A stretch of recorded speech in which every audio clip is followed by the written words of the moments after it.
So my name is Erica Smith, and I am a sex educator.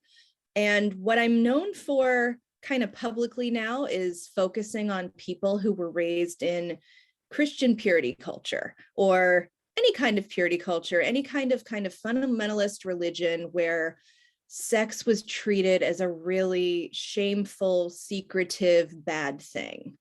And I have wanted to focus my work on that population because I feel like we're hearing from more and more people who were raised in purity culture and feel like they know nothing about their bodies or sex. But that's only been my focus for the last few years. Before that, I was working with young people in juvenile detention. And before that, I worked in abortion care. A lot of my work has been public health focused around like HIV prevention for young people. So I have been in the field for a little over 20 years. And yeah, this is kind of where I landed, having my own sex ed business, which is not something I would have imagined back when I started. Right. Well, I can't say you've done easy work in your past. I would definitely say it's been the big heavy lifting of like sex education and normalization. Yeah, and I've seriously had no public facing persona until like the last 3 years. I was just like working in Philadelphia for a children's hospital, kind of in the trenches doing work that, was very kind of, it wasn't outward facing at all, other than to the kids I was working with in particular. So it's been interesting in the last few years, kind of having an Instagram account and having a public persona and having other people be interested in my work. It's awesome, but it's definitely not anything like it was when I was just like going in a detention center and teaching sex ed to the kids, Very different. Absolutely. Well, I'm sure as you've gotten to be more public facing, you have a whole course on Purity Culture Dropout. And so I'm sure you've gotten a lot of questions, as have we, as we've become a little bit more prominent in like the sex.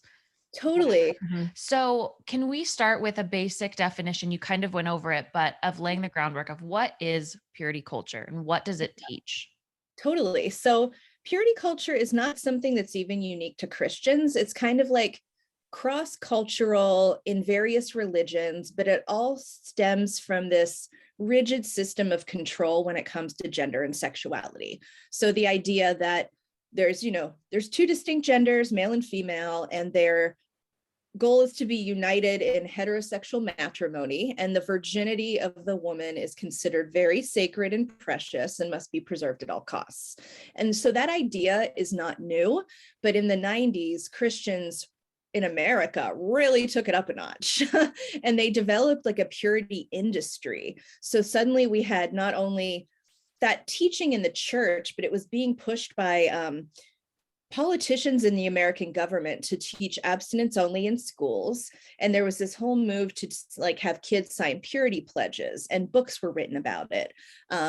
Yeah, the face you made is the right face. That is the correct face to make. A book that was really pivotal in purity culture was called I Kissed Dating Goodbye. And this was a book written by a very young man who has since completely renounced all of it. But it was a book that said, literally, we shouldn't even date each other. We shouldn't even kiss until we're married. And that extreme version really took off. So it was very pivotal in the 90s and early 2000s, where people were signing pledges, wearing rings, there were purity balls. And this wasn't just happening in like churches and youth groups, stuff was happening in public schools too. So that is so there's like the broader definition of purity culture. And then there's the specific way that like white American evangelicals ran with it as this really like intense thing. And it's still happening. I mean, there are now like young Christian influencers on TikTok that are parroting the same stuff. So they're like doing these little dances with each other. And they're always these like very straight, white, skinny blondes. And they're always like dancing around being like, we waited till marriage and it was really great. And every time I see them, I'm just like, they're going to be my clients in a couple years. I'll see you soon, honey. I'll see you soon. Right. Because with the idea of purity culture is that you stay quote unquote pure until marriage, which is always more important for the woman. And then the second you sign the papers and take the vows and exchange the rings, and you're just like, yeah, we're ready to fuck. And that's not a switch that you can flip easily. But that's the thing that happens when people are raised that way. They suddenly get married and they're like, okay, we can have sex now. And it ends up often being very dysfunctional because they're like, but nobody taught us anything about sex. One of my questions that I was thinking of prepping for this interview was about like who purity culture impacts, because obviously it impacts people who are raised within that culture, specifically like Christian or religious. But then I was thinking about all the ways that like I feel like I've internalized purity culture, where like I did see virginity as like this really important, like life-changing thing. And that like just the idea of like being dirty and all of those kinds of things, excuse me, feels really pervasive even beyond like religion, like you were saying, within public schools. Like it just feels like common that we think of Yes, virginity as this like it is. power. And sex is dirty until you're old enough to be completely sexualized, which is very young, but in service of whoever wants to have sex with you, you know? Yeah, so I completely agree with you. I don't think that purity culture is limited to people raised in the church, because I think it's baked into the fabric of American society. Like this country was founded, colonized by Puritans with puritanical beliefs, and those sexual values have been really pervasive in our society. And so some of the main tenets of purity culture, you don't have to have been raised in a church or going to youth group to get them. Like slut shaming is purity culture, rape culture is purity culture, blaming women for being sexually tempting is purity culture, having a sexual double standard where men can do certain things and women can't is purity culture, homophobia and transphobia is purity culture. So like it is definitely really deep in our society, not just in the church. And also, I don't know how old you all are, but if you grew up at the time when like the Jonas Brothers and Britney and Jessica Simpson were popular, like in the early 2000s, that was purity culture in pop culture. Because remember, everyone was like obsessed with whether or not these teen pop stars were virgins. Yeah. Yeah. And that's creepy. Because all the Jonas Brothers had purity rings, right? Yeah. Publicly, which was Yep. crazy. Yeah. Wow, it's pervasive. And when you were naming all the different things that are purity culture, I was thinking of dress codes as well. Dress codes. Yeah. Absolutely. So you're not tempting, which is like so gross. When you're 12 and getting sent home because an adult like person thinks that you look too inappropriate, like that is just foul. Because it's like your bra strap is showing, or you don't want to quote unquote distract the boys. And those dress codes are always enforced harder on girls who have larger bodies, curvier bodies, or like sometimes girls who are Black or brown, like, because they're just inherently seen as more sexy. So if I'm wearing a V-neck top and I'm an A cup, no one's going to send me home. But if I'm wearing a V-neck top and I'm double D's, then they will. So that is all purity culture, and it's really disgusting. Yeah. Is there a difference at all between toxic purity culture, which we're talking about, and like the decision to wait until marriage? Like, is there a healthy way to decide I'm waiting until marriage, or is that all rooted in kind of this like shame belief? That's such a good question. And that's actually when I work with people, one of the things that we usually try to parse out for them is what their values actually are and what's driving them. So if I get a client who's like, I renounce all this stuff I learned in church, but I do think that the act of like sexual intercourse is something that I want to be special for me and that I want to really be connected to or in a committed relationship for. I think that can be an awesome, healthy decision, but I think we need to examine what drives that decision. Is it because you really value the connection and intimacy of sex, or is it because you were told that there's no other way? And I think letting people make that decision for themselves and kind of think critically about what's behind it is really important. Yeah. And that's so hard to parse out too, because it's like you kind of just have to keep going and going and going. Like, okay, yes, I want to wait until marriage, but is it because I don't see myself as pure if I have sex before, or I somehow see myself as tainted, even if it's like subconscious? And it's like, Mhm. my God, it's I know. complicated. And then if you actually don't have any of that affiliation, you Mhm, might feel shame on top of that, being like, but am I like perpetuating this cycle of mhm, like, shame sexed or mhm, shamed sex, whatever. But Yeah, it's a lot to untangle, especially for folks who were raised so deeply in the church. Like that was their only, their only knowledge of sex comes from it. And were told to have those beliefs from childhood. It's really hard to figure out what you actually feel and believe and what was kind of indoctrination. mhm. Is it safe to say that all of us have some sort of indoctrination into purity culture, and that like we should all start working on like dropping out of purity culture? Or are there Right? like particular signs that you are a victim of purity culture? Wow, you guys have the best questions. Thank you. They're so good. Truly, I think that and I can only speak for people born and raised, or at least raised in the United States, because that's my experience. But if you were raised in the United States, absolutely.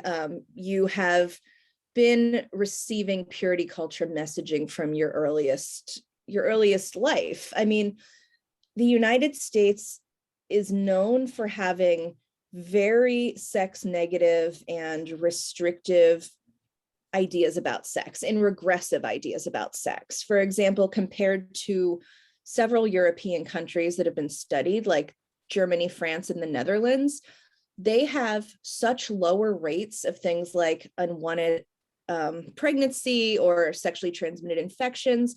And they're having just as much sex, but they're not shame weirdos about it. Mhm. So, like, yes, we have all been affected in this country by purity culture. Even folks, I sometimes get people that were like, I wasn't raised in the church and my parents were kind of hippies, but I still picked up sexual shame from my peers or from the media I was consuming, or because a friend took me to youth group a couple times. Like, I went to down that cycle. uh, I did that for a few months in high school. That was rough. there's lots of, when you're a kid and you want to find your peer group and want to find belonging, sometimes you go to these groups or end up in these communities with your friends. And I've seen people who were like, oh, my parents probably had no idea what they were even telling me. But in my house, we weren't ashamed of sex, but then I learned all this stuff from the rest of the world. So yeah, the way that I would think about if you've been affected by purity culture is thinking about where you received messages about sex and what those messages were.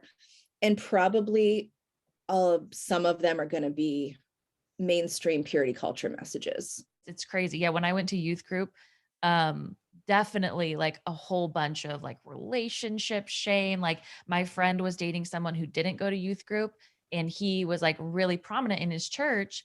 And they're like, if you want to keep like growing at this church, you have to break up with your girlfriend. Like you can't be with her and still be here at the church. Oh my God. And he didn't It's so need to much be there. So control. Yeah.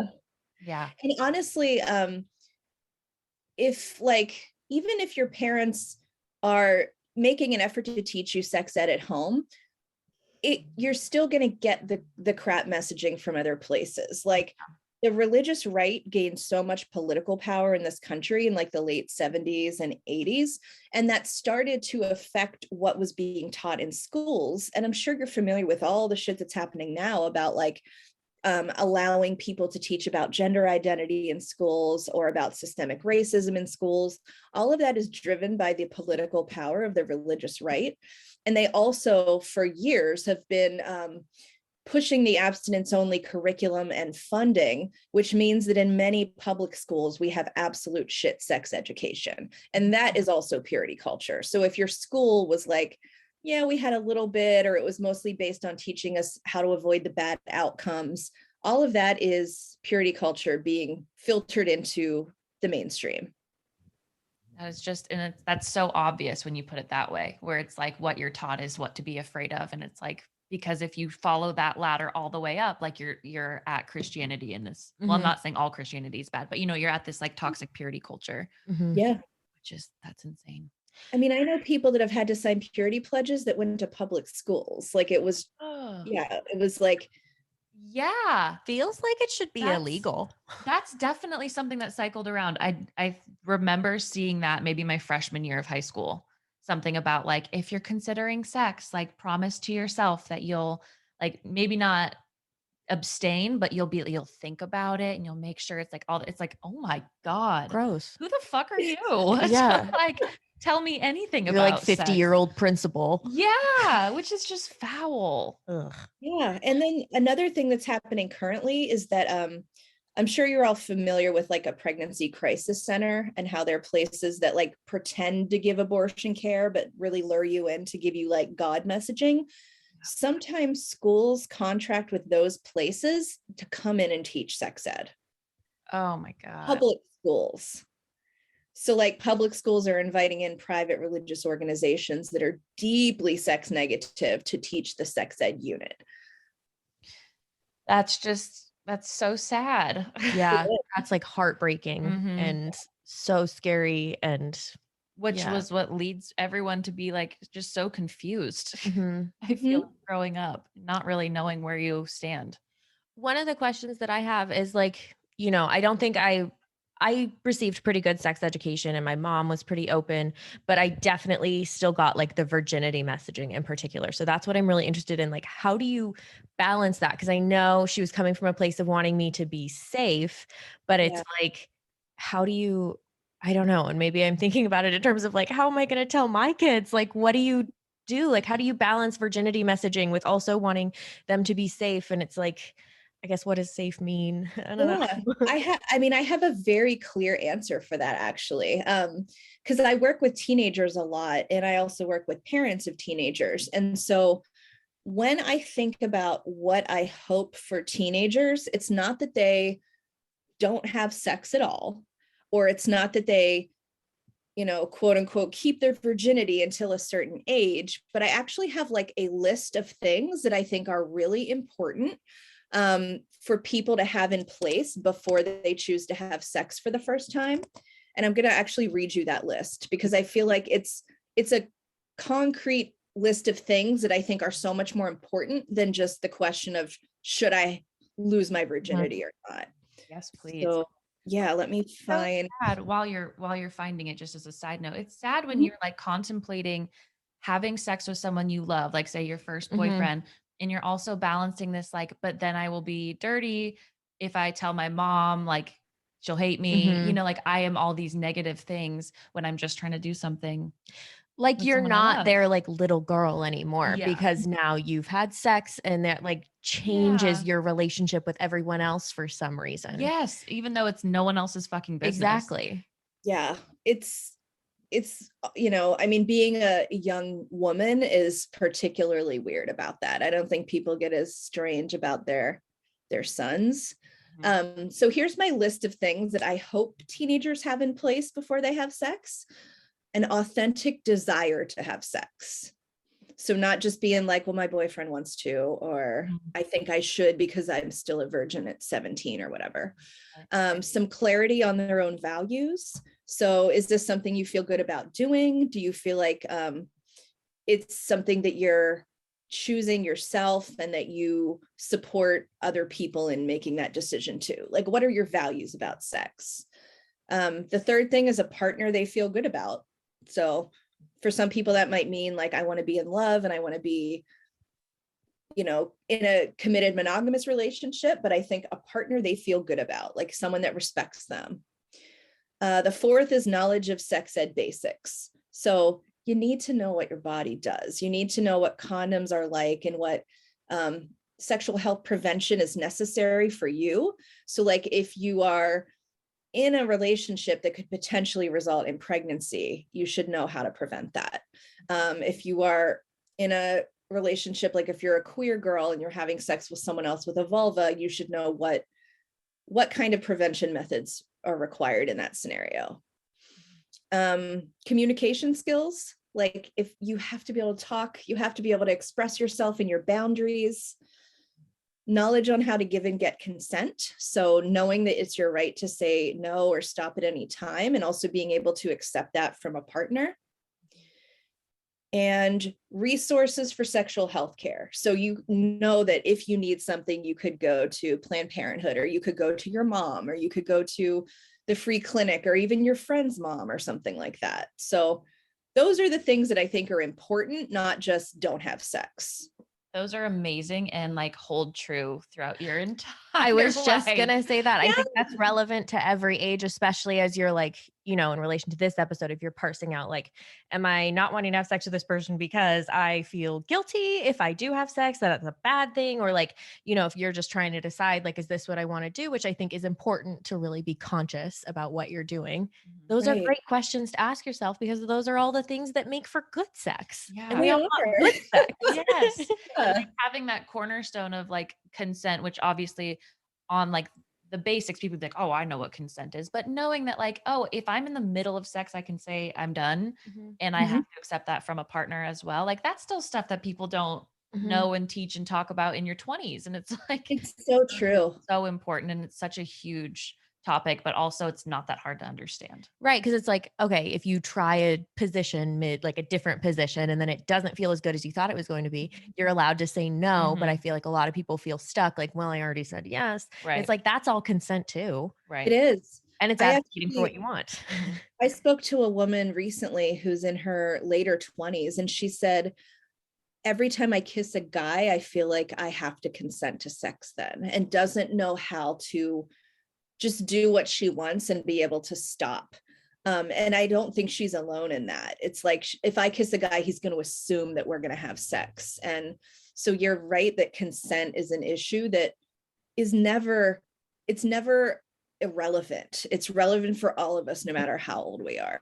Mhm. Yeah, that's so true. Um, I kind of want to jump back. I don't know if I want to talk about more about like your identity within purity culture or coming out of purity culture and finding who you are. What do you think? I think I would love to get a little bit more into the identity piece and some Okay. of the ways that like maybe we do see it show up in our daily lives if we are Within it. within it. Is Okay. that what you're Yeah. thinking? Yeah. Okay.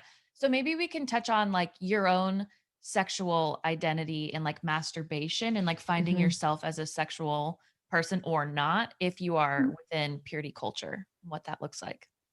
Oh, it is so different for everybody. I have worked with people who, so you probably are aware that like children discover their bodies and they touch their bodies and their genitals, and it's a natural, normal thing, because once we realize it feels good to touch, we're like, oh, I can do this. But so some people I've worked with had that experience as small children, but then we're told in adolescence, it's so bad to touch yourself, God will hate you, or God will watch, or you will go to hell. And then they're like, oh my God, that nice thing that I was doing by myself in bed is a sin. And then it really messes their mind up. And then they get this like shame complex, which is what they're supposed to get. That's the point. And then they get weird about it. I've worked with other people who were adult women in their early 20s who did not know that women could masturbate. They thought that it was purely something that men did. Some women I've worked with did not even know what a clitoris was until they were in their early 20s. And I keep mentioning women because they are the majority of people that I work with. So it is different. I mean, every once in a while I meet someone who's like, yeah, I didn't believe this stuff, or I wasn't as deep into it, but for the people that are deep into it, it immediately interrupts that like healthy relationship that you should have with your body. This is super interesting, but people who were raised in deep in purity culture sometimes exhibit the same symptoms or characteristics as people who experience childhood sexual abuse. And there's a really brilliant doctor, Dr. Tina Shermer Sellers. She wrote a book called Sex, God, and the Conservative Church. And she's the one that made that connection. And she said that like purity culture interrupts your healthy sexual development with shame, silence, and secrecy in the same way that childhood sexual abuse interrupts healthy sexual development. So by the time you're an adult, like there are people that panic when it comes to sex, or they have like freeze or flight or deep discomfort with their own bodies. And a lot of, I mean, I think it's so mind-blowing that purity culture can cause the same stuff. Mm-hmm. That is really interesting. And it makes a lot of sense when your own body, like if you navigate any farther, you have sinned, you should feel shame You're going to and go to dirty. hell. You're going to go like all of this, like Mhm. very, very intense stuff that you can feel at like, I know I started exploring at like 9, like imagine dealing with that on your mind at such a young age of like, I could have just damned myself for the rest of my life. And like, Yeah. I shamed my family type of thing. Mhm. Yeah. And that's what people get taught that stuff. I mean, I wasn't raised in a religious family, so this is not my personal experience. And I have learned so much from the people I work with. But if you're raised in a very, very evangelical family, you learn that your whole body is sinful and that the needs of your body aren't even important. It's like the spiritual self that you should be caring for. Mm. So it's kind of like, yeah, sex, all of it's bad. Sex is bad. It doesn't matter what kind of care and attention you give your body, because we're only worried about your spiritual health. So, people are taught to completely be divorced from their physical bodies, not to pay any attention to it, not to trust it. And that's why people raised in purity culture often have eating disorders too, because there's a lot of like, don't give into the food appetite. That stuff doesn't matter either. There's a lot of purity culture and diet culture crossover, and it's rooted in like, don't trust your body. Your body is just a pit of sin, basically. I'm just God. like mind blown over here Yeah. about just how just awful that is. And for someone who's might be trying to like work out of it as well, like how fucking confusing that must be in Mhm. your life. Well, Yeah. and I think, obviously there are those very extreme cases and people are carrying that with them. And I'm sure that comes with a lot of needed therapy and all of those kinds of things. For people who maybe, weren't as entrenched and or maybe were just told that like touching yourself was dirty, that sort of thing. Like, how does that, because obviously you carry that with you, like you bring Yeah. that into all of your sexual experiences later, even if you're like, yeah, I know it's not dirty. Yes, I am talking about myself. Um, it's like, I know it's not dirty, but it's like, how could that possibly still be impacting my sexual experiences now? Like, how could that be leading to less satisfying sex than Mhm. I could maybe have without that? Yeah, I mean, you're right. We internalize this stuff and sometimes don't even realize that it's still in the back of our minds. It might not be in your conscious brain. I bet you intellectually, I mean, you do a sex podcast, Yeah. intellectually know that's bullshit, clearly. Mhm. Um, but rooting it out is a whole different ball game, and it's a long game too. I always say, like, I wish I could just magically cure your sexual shame, but like, therapy is what most people need. And I think regular exposure to good sex ed information helps.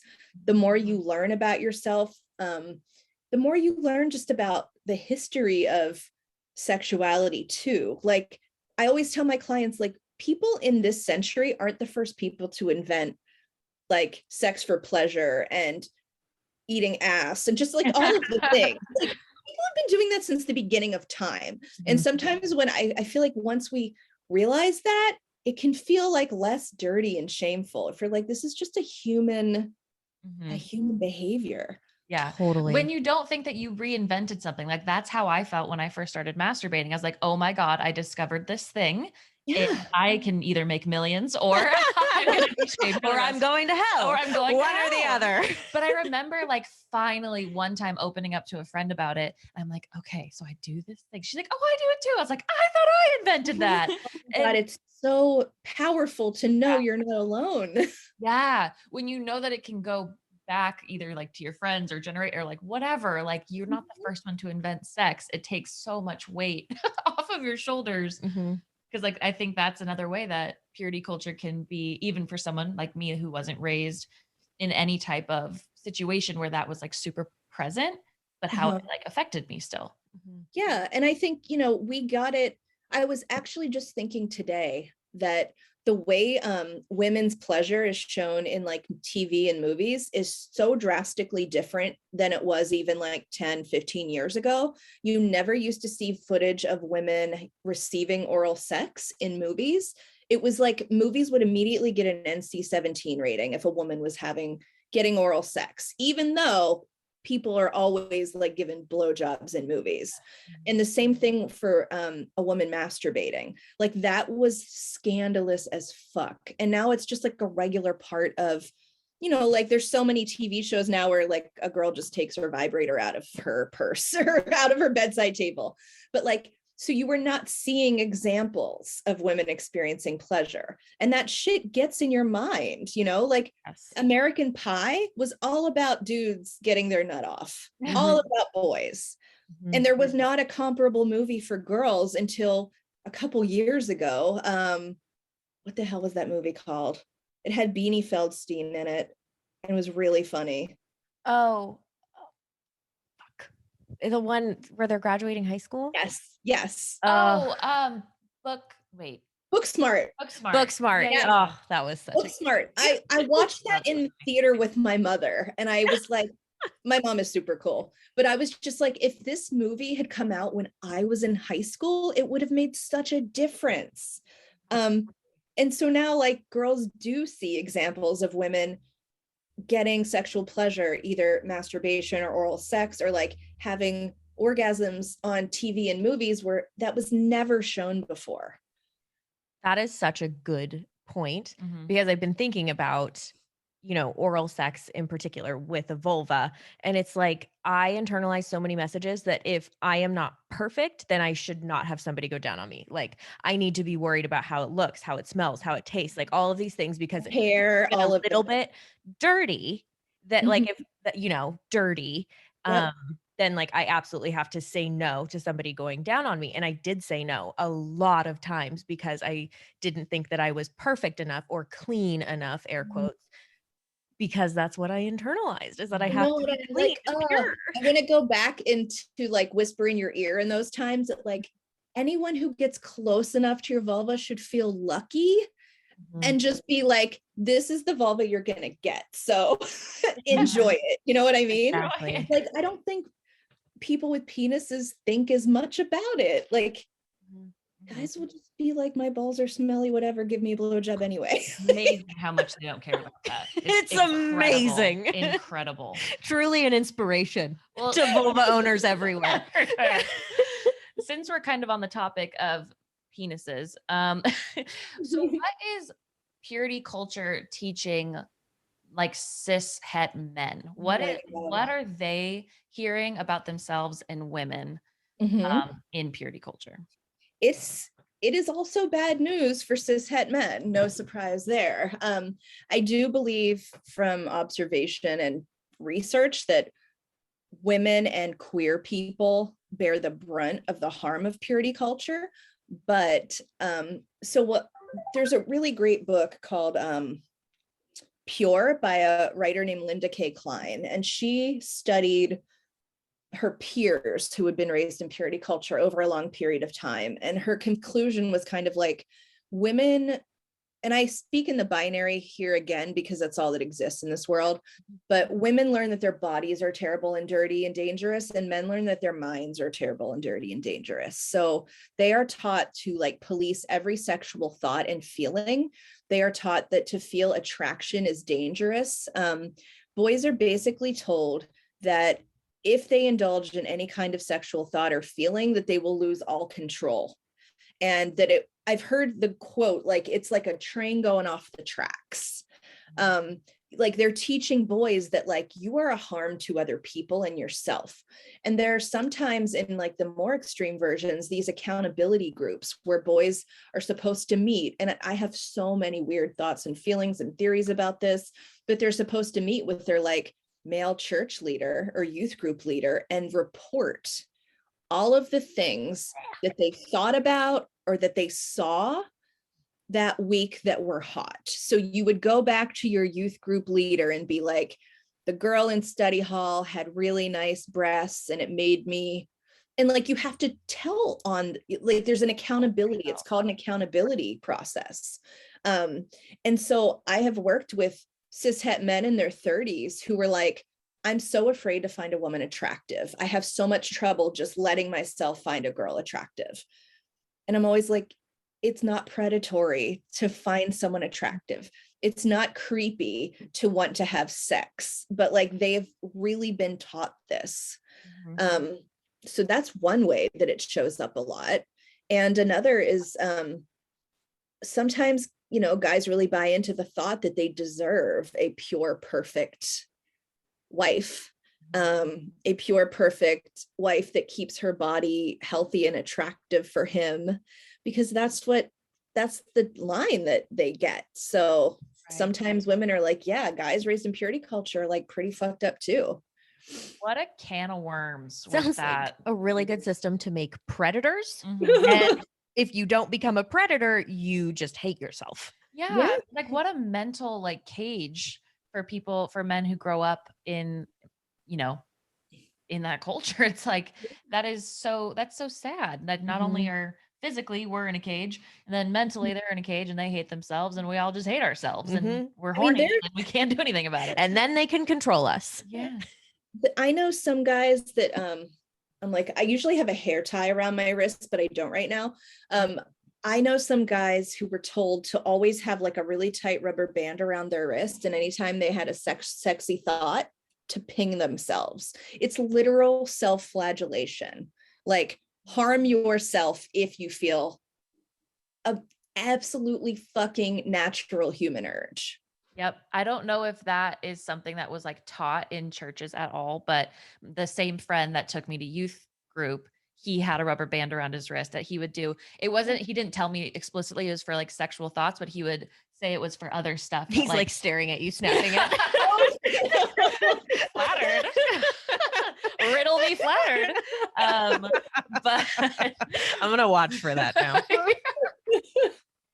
But he said that about like other stuff. So I could only imagine if he's dealing with that thing with his girlfriend where they're telling him to break up with him, like might be a thing you learned in youth group. Totally.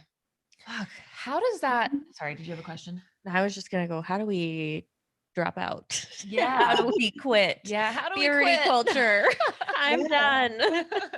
I mean, the two of you are clearly pushing back against it already, because you talk about sex in such a positive public way. And the more kind of voices and creators out there who do that, I think that is pushing back on purity culture. For people who were raised deep in it and are struggling, one of the first things that I think is important is to truly figure out what your own values are and let yourself choose them.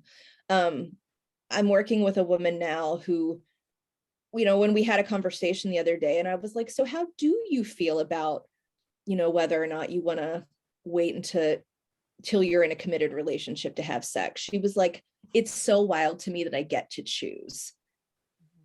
That there's not just one edict that came down from above that she has to follow. So I think that making time to think critically about your own values. Like, the church taught me this, but what do I actually believe? Like, do I believe that sex is only good if I'm married? Do I believe it's only good if I'm in an emotionally intimate relationship? What are my thoughts on casual sex? And then, you know, figure out also what's right for you might not be what you think everyone else should be entitled to do. So like, I think anyone should be able to make any sexual choice they want as long as it's with consenting adults, but it doesn't mean that I want to make all those same choices. So I think that part is important. Getting accurate sex ed about all of the topics that you didn't get it about that are relevant to you. You know, when I work with people, the work I do with them and the sex ed I give them is individualized to their situation. So if they're like, you know, I'm a young queer person, and I am curious about like finding queer community and what it's like to actually have sex with other girls. We focus on that. If it's someone that's like, I don't even know how my menstrual cycle works, or help me buy a first vibrator, like we work on that. So giving yourself permission to experience pleasure, giving yourself permission to seek information, it all starts with that, and then is a process. And I'm not a therapist, I'm a sex educator. So I always tell them, like, my work is very complementary to therapy. But, you know, if you have purity culture trauma therapy with someone that understands religious trauma is going to be important too. Mm-hmm. And there's a growing amount of voices against purity culture, a growing amount of voices in the deconstruction community. Like, I've ended up in those circles because of my work, and it's all very new to me. Because again, like, I was not raised evangelical, but now, like, like almost all of my like Instagram and Twitter feed are ex-evangelicals. So I like have learned so much about their deconstruction process, and you can really get plugged into those communities on social media. And I think that's a big help too. Yeah, it is great to see. Like, I was looking up questions that I wanted to bring for this interview, and I was telling Cass that I like went on TikTok and I'm like, purity culture, and like, what are they saying? People who are experiencing it or coming out of it. What is that? It's like, yeah, these communities are becoming more and more public, but that's, I don't know, which is great. Yeah, if you're interested in dropping out of purity culture, even if it's not, something you are super entrenched in, what if like your community, like your family and your friends are not supportive of that and still don't like, I think you can be in a pretty typical friend group, and if you start having sex with a bunch of people and somebody's like, God, that's kind of slutty. Like Yeah. like, what do you do? I look at you like you've told me I'm I know, slutty before. That's not how our You've friend had group sex with is. the same person Yeah, I am the engaged. entire time. Yeah, but like, just simple comments like that and feeling shame around trying out a lot of different things. Like, how do you work through that? It's so hard. I mean, sometimes when people make the choice to leave or to question their religious beliefs, they do lose communities and lose friend groups and lose social supports. And I've seen that time and time again, where they're like, you know what was a big dividing point for a lot of people was the 2016 election. So many folks have been like, I was already questioning all of the teachings of the church. And when I saw how hard evangelicals were going for Trump, I just like couldn't be there anymore. And that, I mean, when you leave those beliefs or start to publicly question them, you absolutely run the risk of losing relationships. And I have yet to meet someone who didn't find that worth it, though. So that's what you can kind of keep in the back of your mind, even if it's really hard. It is hard, but there's more folks out there like you. There's more deconstruction community out there and people that don't hold those beliefs. It's scary to think about it though when you're in it, because that's your whole world for some people. Are there any like online resources on the top of your head, like Instagram people to follow or something that could be like a first step for people who are just looking to find someone talking about this? Yeah.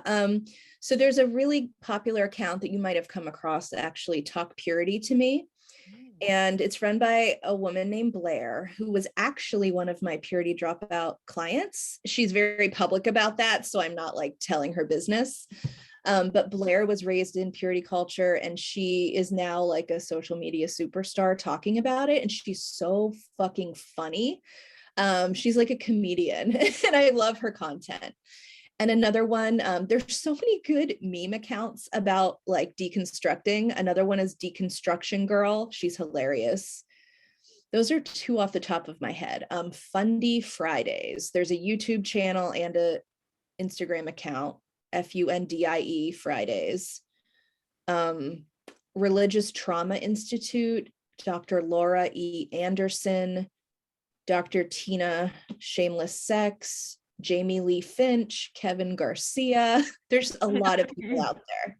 That's amazing. Thank you for putting all those too. Because I feel like if it's hard to take like first steps, maybe with your voice or with actions, at least you can start finding online communities that you can hide within, to figure out where your voice is too. Even if you have to make like a Finsta to follow these people, you know what I mean? And I know some people do.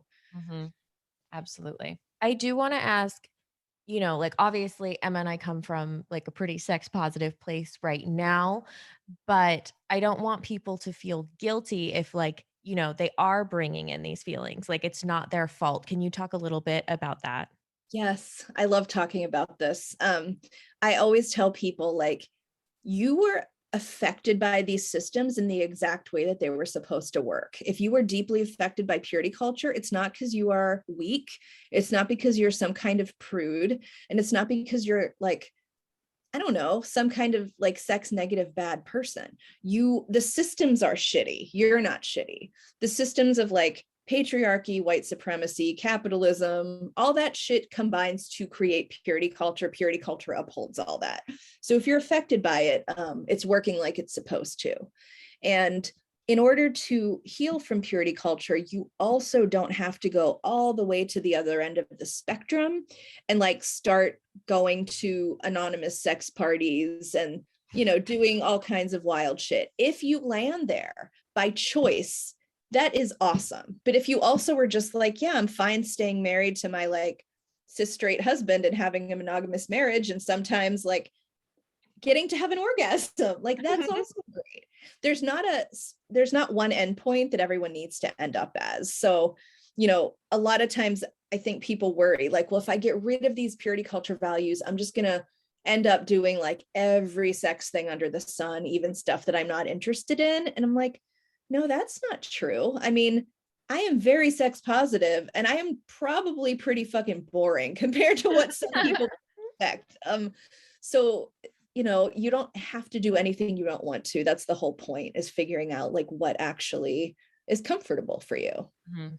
Wonderful. Thank you for bringing that up too, because all of my reactions were in disgust of what's being taught, Oh, totally. Yes. not to who and what it affects. Well, I was coming at it from a place of like, I've definitely called people sluts before. And I've definitely been like, oh my God, like she's sleeping with so many people, Mhm. like in high school. I did it in high school Like, too. And I was a yeah. feminist. I Mhm, called myself a exactly. feminist. It's again ingrained. And from a place of like, oh, she just must not respect herself very much, which it's Uh-huh. like, then I'm like thinking I'm this feminist who's like tearing down this Tearing, other which person. And is it's like, I came everything. from that kind of spot all the time of like, Mhm.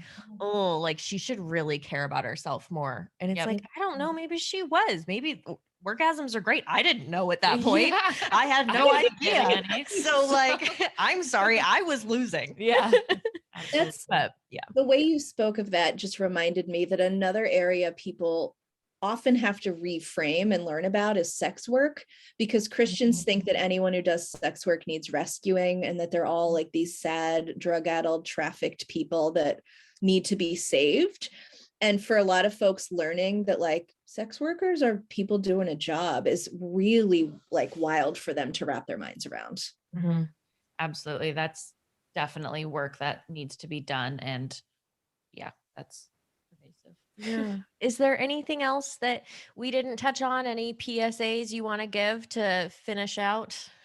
I don't know why Finish I her off. said it that way. Yeah, I don't know. Before you pull out. Yeah. Oh, I love a good that's what she said. Yeah. um I mean, I think I would just, if there's anyone, you know, if folks are listening to this and they are people that feel like they've been affected by purity culture, it's never too late to undo that shit. That's something that I love to emphasize. It's like, I don't care if you're 60. I actually had a woman buy my sexual values workbook who was in her 70s and just got out of a cult. Wow. You don't have to be 20 and young to deconstruct purity culture. It's never too late. There's no expiration date on sexual exploration. I get a lot of folks that are like, but I'm too old to come out as a lesbian, and they're like 28. And I'm like, are you fucking kidding? Just do it. Like, you have decades ahead of you. So like, you're never too late to come out. You're never too late to undo sexual shame. Like, and you will have a sexual relationship with yourself for your entire life. Mhm. So treat it well and cultivate it and care for it. And it, you know, it's never, ever too late to do that. You can always have orgasms. I know I Yeah. have them all the time. Mhm. So if I had to feel shame twice a day, that'd Mhm. be upsetting. We got a lot of new toys recently, so like you're Oh my saying God. twice a day. We Gotta must do get what the you gotta same. do. It's fun to be like a sex ed public figure and just have people send you toys. I Yeah. did not know that was going to be a perk of it. It's been my favorite thing that we've ever experienced. Yeah. Where can our listeners keep connecting with you after the episode? So the main place you can find me being active is on Instagram. My Instagram is ericasmith.sex.ed. I also tweet, but half the time I'm just like high and talking shit on Twitter. Sometimes so that's a good place to follow. It's a good time to ask a Q&A if you want. Right. Sometimes I tweet about purity culture, but sometimes I'm just like high and watching TV and like, hey guys, blah, blah, blah. I love it. And then my website is purityculture.com, and that's where I have classes for purchase. I do webinars a lot on specific purity culture related topics. I have the sexual values workbook up there, and then that's how people can like work with me and find me for that.